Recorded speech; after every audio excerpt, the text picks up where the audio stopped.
pisses me off when people are like, she's not the face of the league. Who would be? What? The WNBA just witnessed one of the most explosive player callouts in league history, and it's tearing the organization apart from the inside. Sophie Cunningham, known for protecting Caitlin Clark on the court, just dropped a bomb on Commissioner Kathy Engelbert that has the entire league scrambling. What she said has players picking sides, fans demanding answers, and the commissioner facing a full-blown revolt. This isn't just drama. This is the WNBA's biggest star being disrespected by the very people who should be celebrating her. And when you hear what actually went down behind closed doors, you'll understand why players are ready to burn it all down. The fallout from this situation is so massive that it's threatening to overshadow the greatest season in WNBA history. We're talking about a complete breakdown in trust between players and management. And it all centers around how the league treated the one person who saved them from obscurity. It all started when Napheesa Collier sat down for what should have been a routine exit interview after an incredible season with the Minnesota Lynx.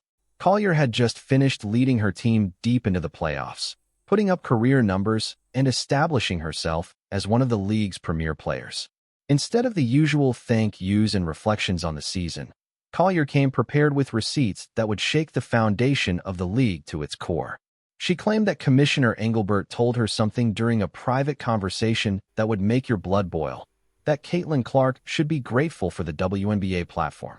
According to Collier's account, Engelbert suggested that without the league, Clark wouldn't be making anything and that the rookie owed her success to the organization. Let that sink in for a second. The commissioner of a league that was struggling to fill arenas and get consistent TV ratings just told one of the biggest athletes in America that she should be thankful for the opportunity. This is the same Caitlin Clark who had every college in the country fighting over her, who could have gone overseas and made millions playing in Europe or Asia, who had endorsement deals with Nike and Gatorade before she even stepped on a WNBA court. The audacity of that statement alone was enough to set the basketball world on fire. Collier didn't hold back either, making it clear during her interview that she was disgusted by the lack of respect shown to someone who literally saved the league from irrelevance. She talked about how players in the locker room were furious when they heard about Engelbert's comments, how they couldn't believe the commissioner would be so tone-deaf about what Clark actually meant to the sport. Sophie Cunningham wasn't about to let that slide, and she made sure the whole world knew exactly how she felt. Within hours of Collier's interview going public and spreading across social media like wildfire, she went straight to Instagram and unleashed hell in the comments section under a post discussing the controversy. Her words were direct and brutal, cutting through all the corporate speak and political correctness that usually dominates these conversations. The most delusional leader our league has seen. But she didn't stop there because Cunningham was just getting warmed up. She added that people only know who Kathy is because of Clark, flipping the script entirely on who should be grateful to whom. The implication was devastating. Without Caitlin Clark bringing unprecedented attention to the WNBA, nobody outside of hardcore basketball fans would even know the commissioner's name or care about her opinions. Engelbert would just be another anonymous sports executive running a league that barely registered in the national consciousness. Then came the knockout punch. A second comment posted in all caps for maximum impact. IT shouldn't ever be about our commissioner in the first place. The message was crystal clear and impossible to misinterpret. This isn't about one woman's ego trip or power plays or needing to feel important. This is about recognizing generational greatness when it walks through your door and having the humility to step back and let that greatness shine without trying to take credit for it. And instead of rolling out the red carpet for the player who brought millions of new fans to the sport, secured the biggest media deal in league history, and made women's basketball a mainstream conversation for the first time ever, the league's top executive allegedly decided to remind Clark who's boss. That's not leadership. That's insecurity dressed up in a power suit. Here's where it gets really uncomfortable for the commissioner, because the numbers tell a story that completely destroys Engelbert's alleged comments and exposes just how delusional they really were. Caitlin Clark's rookie season didn't just move the needle. It shattered every metric the WNBA uses to measure success and created new benchmarks that seemed impossible just a year ago. 21 out of 24 games that broke 1 million viewers featured Clark on the court doing her thing. Think about what that means for a second. Let the weight of that statistic sink in. For years, the WNBA couldn't get a single game to crack 1 million viewers, no matter what they tried. Marketing campaigns fell flat. Star players couldn't move the needle. Playoff games struggled to get attention. Now, suddenly with Clark in the league, it's happening almost every time she plays. The Indiana Fever went from averaging a pathetic 4,067 fans per game to selling out arenas with over 17,000 screaming fans desperate to see the rookie in action. Road games became instant sellouts because opposing teams knew Clark would fill their buildings and generate revenue they'd never seen before. ESPN's WNBA viewership exploded by 170% compared to the previous year. And that's not even counting streaming numbers. Merchandise sales went through the roof with Clark jerseys outselling every other player combined by a ridiculous margin. Social media engagement hit levels the league had never seen, with highlight videos of Clark racking up millions of views and bringing younger demographics to the sport. Oh, and that $2 billion media rights deal the league just signed? The one that's going to fund higher salaries, better benefits, and charter flights for every team? Yeah, that doesn't happen without Clark. The networks didn't pay that money because they love women's basketball. They paid it because they saw what Clark did to ratings and wanted a piece of that action. So when the commissioner tries to tell anyone that Clark should be grateful for the platform, it's not just wrong. It's historically, laughably, outrageously wrong. The platform was barely standing before she arrived. She didn't just build on it. She completely rebuilt it from the ground up. The clock was ticking. The pressure was mounting. And the whole world was watching to see if the league would finally learn to appreciate the gift it had been given, or if it would continue to take its golden goose for granted. The answer was coming soon. And when it arrived, it would change everything. The revolution wasn't coming. It was already here. And it wore number 22. The only question left was who would adapt and who would be left behind. The story was far from over. The next chapter was about to be written. And the only certainty was that nothing would ever be the same again. The golden era had arrived. Now it was time to see who would survive it. The battle lines were drawn. The war had begun. And the whole world was watching. Every single second. The stakes had never been higher. The drama had never been more intense. And the only certainty was uncertainty itself. The clock was ticking. The pressure was mounting. And the game was just getting started. The only thing left to do was play. And hope that when the final buzzer sounded, the right side won. The golden era was here. Now it was time to see if it would last. The fight was on. And the world was watching. Every single second. Media rights deal the league just signed with Disney, Amazon, and NBC. Yeah, that happened in Clark's rookie year. Coincidence? Not a chance. Those networks weren't throwing money at the WNBA because of Kathy Engelbert's brilliant leadership. They were investing because Caitlin Clark proved there was a massive audience hungry for women's basketball when marketed correctly. So, when someone suggests Clark should be grateful, the facts scream the opposite so loudly, it's deafening. The league should be on its knees thanking her for single-handedly dragging women's basketball into mainstream relevance and making everyone involved more money than they ever dreamed possible. But Cunningham's Instagram comments were just the appetizer, a preview of the fury that was about to be unleashed. During her own exit interview with the Phoenix Mercury, she went even harder on league leadership. And this time, she had the entire sports media world listening and recording every word. When asked about the WNBA's decision-makers and how they've handled the league's explosive growth throughout the season, Cunningham didn't mince words or try to be diplomatic. They don't know SHT about basketball. That's not frustration bubbling over after a tough loss. That's a declaration of war from someone who's watched the front office fumble every major decision this season while patting themselves on the back for success they didn't create. She elaborated on how scheduling was an absolute disaster with teams playing back-to-back games in different cities while flying commercial and getting no rest. How players' safety concerns were completely ignored even as veterans were warning about the physical play getting out of control. How the league failed to capitalize on the momentum Clark created by not promoting other young stars or creating compelling storylines beyond one player. Cunningham talked about how the front office seemed more concerned with controlling narratives and protecting egos than actually growing the game. Other players started chiming in immediately, adding their own criticisms about everything from the playoff format that nobody could understand to how games were promoted with minimal effort to the complete lack of support when players were being physically targeted on the court. Social media lit up with current and former players sharing their own horror stories about league mismanagement. What started as one player defending Clark turned into a full-scale mutiny against the front office that had been building for years.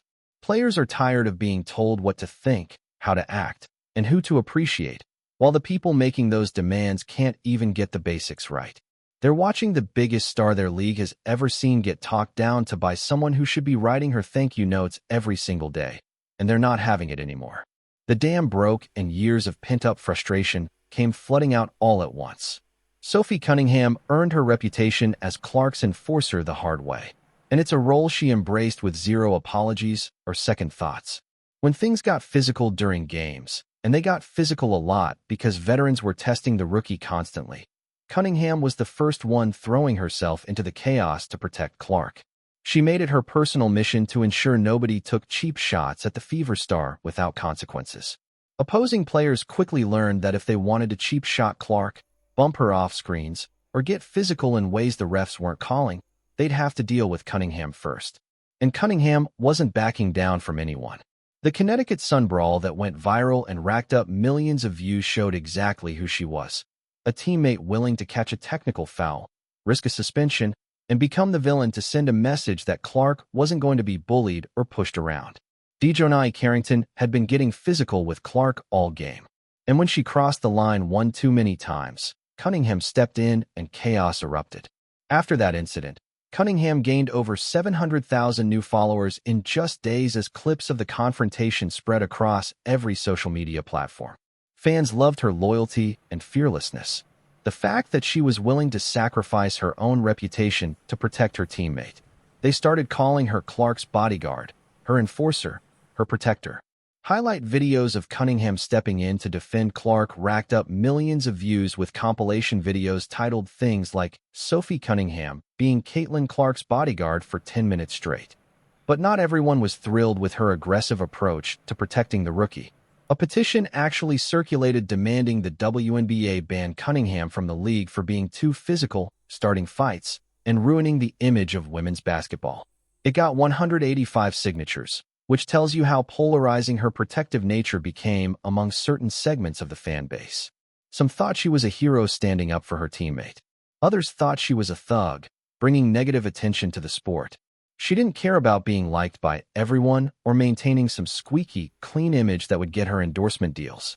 She cared about having Clark's back when nobody else would, especially when the league itself seemed content to let things spiral out of control without stepping in to protect their biggest asset.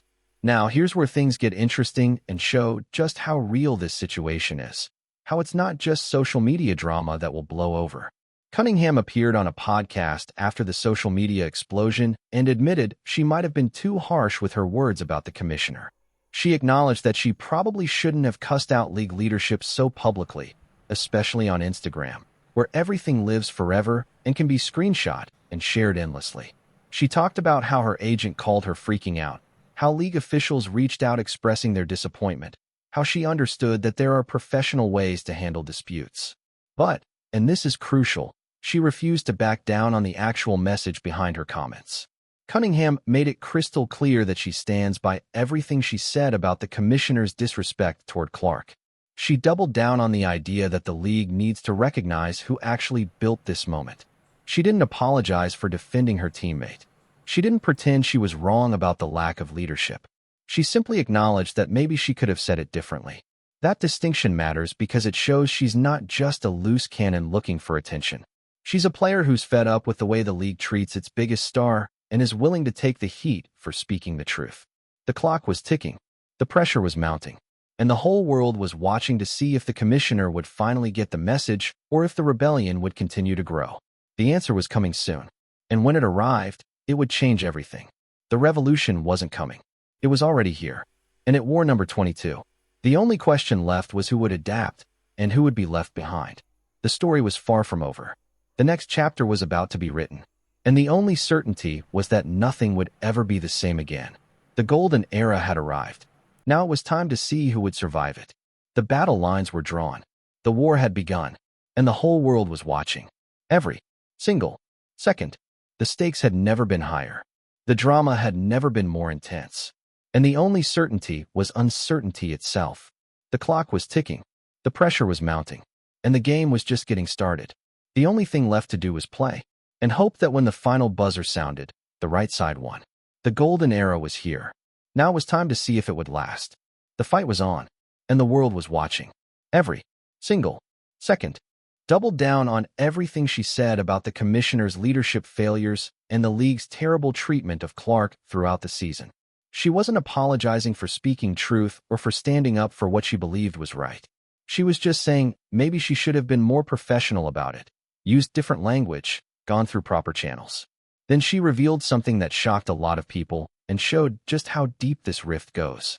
She hasn't watched a single game of the WNBA Finals because the whole situation left such a bad taste in her mouth.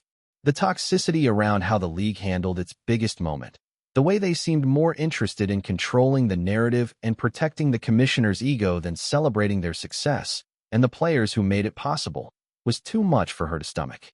She talked about feeling betrayed by an organization she'd given everything to, about watching them fumble the greatest opportunity women's basketball had ever seen. So, yes, she regrets dropping F-bombs and Instagram comments where her mom could see them, but the content, the accusations, the criticism of leadership, she stands by every single word and said she'd say it again if given the chance. That's not someone backing down under pressure. That's someone saying the quiet part out loud and refusing to pretend everything's fine when the house is burning down around them. The timing of this meltdown couldn't be worse for the WNBA, and it's creating a perfect storm that could derail everything the league just built over this magical season. The collective bargaining agreement expires on October 31st, and negotiations are already an absolute mess with both sides dug in and refusing to budge. Players are opting out early because they're demanding better pay, better working conditions, better travel arrangements, and actual respect from the people running the show. The current deal has players making a fraction of what they should be earning, especially now that the league just signed a $2 billion media rights package that will kick in soon. Star players are looking at that number and rightfully asking where their cut is.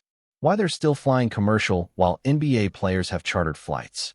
Why they're making poverty wages while generating record revenue.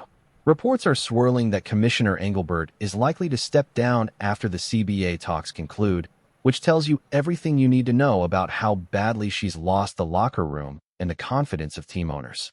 Think about that for a second. The league is in the middle of its most successful year ever, breaking every record imaginable and achieving mainstream relevance for the first time. And the person at the top is basically being pushed out the door. That doesn't happen if you're doing a good job. That happens when you've lost the respect of everyone around you. Meanwhile, players like Cunningham and Collier are publicly torching the leadership in interviews and on social media without any fear of repercussions. Sponsors are watching this chaos unfold and wondering if they should be investing money in a league that can't keep its players happy. Potential investors are seeing the dysfunction and second-guessing their interest. Fans are wondering if the league can keep its act together or if this was just a one-year miracle. And the whole world is seeing that behind the record-breaking numbers and sold-out arenas, there's a civil war happening inside the WNBA's headquarters that threatens to destroy everything Caitlin Clark built this season. The disconnect between what's happening on the court and what's happening in the front office couldn't be more stark or more dangerous. The situation gets even more complicated when you realize this isn't just about one comment or one controversy. This is years of resentment bubbling to the surface all at once. Players have been frustrated with league leadership for a long time, feeling undervalued and disrespected while being told to be grateful for the opportunity to play professional basketball. Veterans remember years of empty arenas, games that weren't televised, playoff series that got zero media coverage, and being told to promote the league on social media for free while making poverty wages. They watched male athletes in other sports become millionaires while they worked second jobs in the off-season just to make ends meet. They dealt with poor scheduling, inadequate training facilities, and a front office that seemed more interested in survival than growth. Then Caitlin Clark showed up and changed everything. She brought the attention they'd been begging for. She brought the ratings. She brought the money. And instead of celebrating that and building on it, The league's leadership seemed more interested in keeping her in her place, reminding her who was in charge, and making sure she didn't get too big for her britches. That's what this revolt is really about. It's not just one comment. It's years of feeling invisible finally boiling over. The players are done being told to be grateful. They're done watching their biggest star get disrespected. They're done pretending everything is fine when it's clearly not. And they're not going to be quiet about it anymore. The clock was ticking. The pressure was mounting. And the whole world was watching to see if the league would finally get its act together or if the rebellion would tear it apart. The answer was coming soon. And when it arrived, it would change everything. The revolution wasn't coming. It was already here. And it wore number 22. The only question left was who would adapt and who would be left behind. The story was far from over. The next chapter was about to be written. And the only certainty was that nothing would ever be the same again. The golden era had arrived. Now it was time to see who would survive it. The battle lines were drawn. The war had begun. And the whole world was watching. Every single second. The stakes had never been higher. The drama had never been more intense. And the only certainty was uncertainty itself. The clock was ticking. The pressure was mounting. And the game was just getting started. The only thing left to do was play. And hope that when the final buzzer sounded, the right side won. The golden era was here. Now it was time to see if it would last. The fight was on. And the world was watching. Every single second. Overnight, she brought the attention, the viewers, the money, the legitimacy that players had been begging for. And instead of the league saying, "Thank you for saving us," the commissioner allegedly told Clark she should be grateful. That's a slap in the face, not just to Clark, but to every player who suffered through the lean years waiting for this moment. It's no wonder Sophie Cunningham exploded on social media. She was speaking for an entire generation of players who are done being treated like they should be thankful for scraps. What makes this even more fascinating is watching how fans are reacting to the whole situation. Clark's massive fan base, which includes millions of people who never watched the WNBA before this year, is absolutely furious about how she's been treated. They're defending Cunningham's comments and calling for Engelbert to be fired immediately. Social media is flooded with people sharing clips of Clark's highlights, pointing out the attendance numbers, and arguing that the league owes everything to one player. But there's also backlash from longtime WNBA fans who feel like the league is being reduced to one player's impact, that veterans who built the foundation are being forgotten. They argue that the WNBA existed for 25 years before Clark and will exist after she's gone. The tension between these two groups is creating another layer of drama that the league has to navigate. How do you celebrate Clark's undeniable impact without alienating the players who came before her? How do you acknowledge that one player changed everything without making it seem like nothing mattered before she arrived? These are questions the league needs to answer, and right now they're failing miserably at threading that needle. The commissioner's alleged comments show a complete inability to recognize the moment and handle it with the grace it deserved. But that wasn't the whole story. There are whispers coming out now about other incidents throughout the season where Engelbert allegedly made similar comments about players needing to remember their place. Sources close to the situation claimed that multiple players had uncomfortable interactions with the commissioner where she seemed more concerned with maintaining control than celebrating success. One anonymous player told a reporter that Engelbert seemed threatened by Clark's popularity, like she was worried about being overshadowed by someone she couldn't control. Another source mentioned that the commissioner was frustrated by how much attention Clark was getting compared to other players, even though that attention was benefiting everyone financially. These allegations paint a picture of leadership that was more focused on ego than on growth. A commissioner who saw Clark's success as a threat rather than an opportunity. A front office that was more interested in maintaining the old order than embracing the new reality. And players who were finally fed up enough to say something about it. The clock was ticking. The pressure was mounting, and the whole world was watching to see if the league would finally learn the lesson or if the rebellion would continue to grow. The answer was coming soon, and when it arrived, it would change everything. The revolution wasn't coming. It was already here, and it wore number 22. The only question left was who would adapt and who would be left behind. The story was far from over. The next chapter was about to be written, and the only certainty was that nothing would ever be the same again. The golden era had arrived. Now it was time to see who would survive it. The battle lines were drawn. The war had begun, and the whole world was watching. Every single second. The stakes had never been higher. The drama had never been more intense. And the only certainty was uncertainty itself. The clock was ticking. The pressure was mounting. And the game was just getting started. The only thing left to do was play and hope that when the final buzzer sounded, the right side won. The golden era was here. Now it was time to see if it would last. The fight was on, and the world was watching. Every single second.